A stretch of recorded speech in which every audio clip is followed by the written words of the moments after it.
Hello বন্ধুরা, welcome back to my channel Snigdha drawing. Viewers, আজকে আমি একটি পাহাড়ের সাথে দৃশ্য অঙ্কন করে দেখাবো। প্রথমে আমি একটি গাছ অঙ্কন করছি। এই গাছটা আপনারা দেখতে পাচ্ছেন, সুন্দর করে দাগ দিয়ে পাশে গাছটা অঙ্কন করলাম এইভাবে আস্তে আস্তে। যেহেতু আমি ভিডিওটা ফাস্ট করে দিয়েছি, সেই কারণে একটু দ্রুত দেখা যাচ্ছে। এবার গাছের পাশে আমি এই যে দাগ দিলাম, দাগ দিয়ে ঘর অঙ্কন করছি। এটা আমি যে সাইড থেকে দেখছি সেই সাইড থেকে দিলে ঠিক এইভাবেই দাঁড়ায়। আমি বাম পাশে আছি এরকম। এখান থেকে আমার প্রথম এই ঘরটা কমপ্লিট হয়ে গেল। ঘরে একটা দরজা জানালা দিয়েছি, পাশাপাশি আরেকটা ঘর আমি এখানে অঙ্কন করছি। এই ঘরটাও ঠিক একই কায়দায় আমি পাশাপাশি অঙ্কন করলাম। এবার দুইটা ঘর কমপ্লিট হয়ে পিছনে একটি গাছ দিলে ভালো হয়, বিশেষত কলা গাছ বা যে কোনো ধরনের গাছ দেওয়া যায়। আমি এখানে একটা কলা গাছ দিয়ে দিলাম। কলা গাছ দেওয়া আসলে খুবই সহজ। প্রথমে দাগ দিয়ে তারপরে এটা একটা পাতা ভাঙা ভাঙা দিতে হয়, যেহেতু পাতা অনেক সময় ছেঁড়া থাকে সেজন্য। এবার আমি একটা নদীর পাড় আঁকাচ্ছি, জলস্রোত যেটা নদীর পাড় পিছন থেকে দাগ দিয়ে দিচ্ছি লম্বা করে, দিয়ে সীমানাটা দিয়ে দিলাম। ব্যাস হয়ে গেল আমার আঁকা। এবার এখানে একটা পাড়ের নৌকা থাকলে ভালো হয়। তো নৌকা দিয়ে আমার পুরোনো নৌকা দেওয়া হয়ে গেছে, এবং পাশাপাশি আমি যেহেতু ভিডিওটা বেশি বড় হয়ে যাচ্ছে এই কারণে শর্ট করে পুরোটাই একবার এঁকে তারপরে আপনার ভিডিওটা দেখাচ্ছি। পাহাড়ের দৃশ্য দিয়েছি, পিছনে গাছপালা আছে। এবার আমি পেন্সিল দিয়ে স্কেচ করছি। পেন্সিল দিয়ে আসলে স্কেচ করলে একটু অন্যরকম লাগে। আপনারা রং দিয়েও করতে পারেন বা যে কোনো কালার দিয়ে সুন্দর করে করতে পারবেন। তবে এটা আমি মূলত পেন্সিল স্কেচ করছি। পেন্সিল স্কেচ অত্যন্ত সুন্দর, আস্তে আস্তে করলে অনেক ভালো লাগে। এবার আমি টিস্যু পেপার দিয়ে একটু মুছে দিয়েছি, যাতে স্কেচের যে রঙগুলো সেগুলো যাতে মিশে যায়।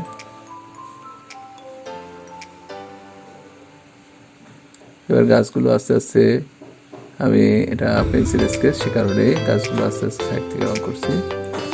তো ভিউয়ার্স, ভিডিওটি আস্তে আস্তে দেখলে আপনারা সবাই বুঝতে পারবেন।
ভিডিওটি যদি ভালো লেগে থাকে তাহলে লাইক, কমেন্টস এবং শেয়ার করুন। ধন্যবাদ সবাইকে।